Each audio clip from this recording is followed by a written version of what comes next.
Hello, ladies and gentlemen. Welcome to the show. We're going to talk about Ebola, and we're going to do an update on where it is and what's it doing in the world right now. Let's get the chart started right here, and let's take a look at what's going on in the situation. Now, the Ebola outbreak has been declared, or going to be, I don't think it's been declared just yet, but it's going to be declared an international emergency. This is coming very soon. The World Health Organization is expected on Friday to declare that the outbreak is an international health emergency. And this is only several times in history have they had to actually do this.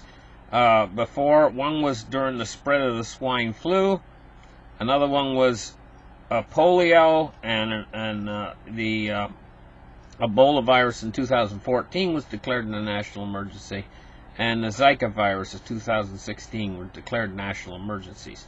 So they've done this a few times before. There is precedent for them calling a national emergency, but it doesn't happen very often. Now, in this article, it says the outbreak has infected 2,108 people. Well, let me just see here. We're going to change articles, and we're going to take a look at this article here.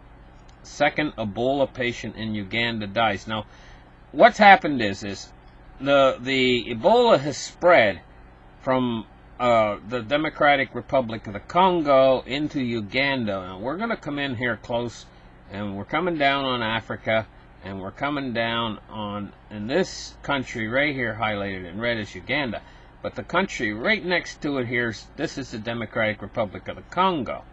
Let me switch it now. I just switched over. This is the Democratic Republic of the Congo. This is where it started. Now, there's a big city in here where it's going around, and let me see if I can find it in these cities. I was looking at it before. I wanted to show you guys what a typical city looks like in this area. Here it is, Buta. You know, now this, they had the disease is going around in this area, and this is sort of what it looks like down here. Now, this is one of their bigger cities in the Democratic Republic of the Congo, where they're fighting the Ebola. This is in the Ebola region. We're going to go down, and we're going to see what it looks like. It's down as low as we can go. This is the best satellite shot of the area, and what we basically see is dirt roads. These are dirt roads going through the season. A lot of houses on either side. It was a fairly wide dirt road, so a lot of houses on either side, and they're small. Most of them are small houses. Like in this photo, I only see one anyway large. Some of them are actually huts. A lot of them are actually huts. I see a lot of huts, but I see a tin roof building here. It's probably the size of a normal house. And you see a lot of these buildings are smaller, and there's a lot of buildings here. Probably quite a densely packed in population amongst these coconut trees and stuff, and these dirt roads all leading in through this community. But we see a fairly densely packed population in a lot of, there's definitely, in this photo, we can definitely see huts here. These little round buildings here are definitely huts. It doesn't mean they live in the huts, but maybe they do. Perhaps. So let's focus back up again. Now, that's one of the cities in the Democratic Republic of Congo. And let's just swing the map over here a little bit, and let's take a look at what the cities in Uganda are like. Some of the larger cities. And, of course, it just crossed the border over in this area. So let's just go down and take a look at a typical city in Uganda and see what their villages looks like. See if they're similar. Okay, so we're going down near ground level, and we're in Uganda. Uganda has, I don't see so many huts in Uganda. I see more structures with more typical style roofing materials and pitched roofs here. It's more normal Western style construction. Don't see any huts.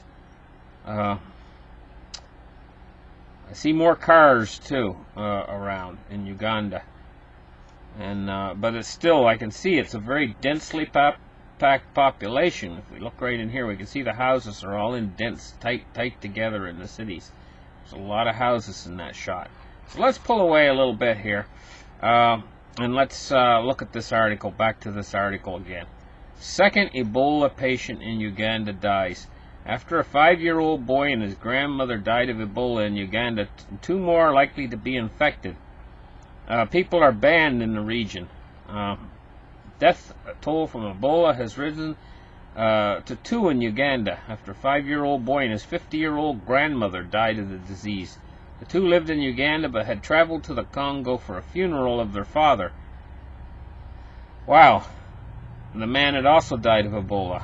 So the man was already dead because they traveled to the funeral, and they must have caught it off of the body somehow. The dead corpse. It's the only way I can think of here is they traveled to the Congo for the funeral of their grandfather, a man that died of Ebola. So it must be quite contagious, you know, really seriously, because the man was dead, and they must have caught it off him when he was dead, because it says they traveled to the Congo for the funeral of the grandfather, and the grandfather had also died of Ebola. That's very interesting, you know, and I'm just coming across that. My reaction to it is the same as you guys' reaction to it, because I didn't know this information. I'm just coming across it now. And so what we have here is, we look down the article a little bit. I think they give the numbers, in this case, of Ebola. Anyway, we read the numbers from the last site we were to. This one here. The outbreak has infected 2,109 people, and so far 1,411 have died. So we're looking at quite a high mortality. That's above 50%. That's somewhere around 60% mortality rate on this. So this is a very, very serious illness. It kills more than half of the people that catch it. This particular epidemic of Ebola. Now, different strains, evidently, of Ebola can be more deadly and less deadly than other strains. And this strain must be running at around 60%, because you basically got the numbers here. 2,108 people have it, and 1,411 died. So it's a very high mortality rate. It's more than half. It's figured out in my head, probably 60% mortality rate on this particular version of Ebola. I mean, some Ebolas, I guess, can range up 80-90%, or some of them can only be down around 30% of the people they kill, probably depending upon the strain. But this one's quite deadly, and it must be very infecting because of what happened there, I read a minute ago. Listen, it's been you guys' Ebola update. I'm going to keep you guys informed. I'm watching for the latest of what's happening in this situation. And stay tuned, and give me a like and a thumbs up, and don't forget to subscribe. We'll see you guys in the next video. Bye-bye.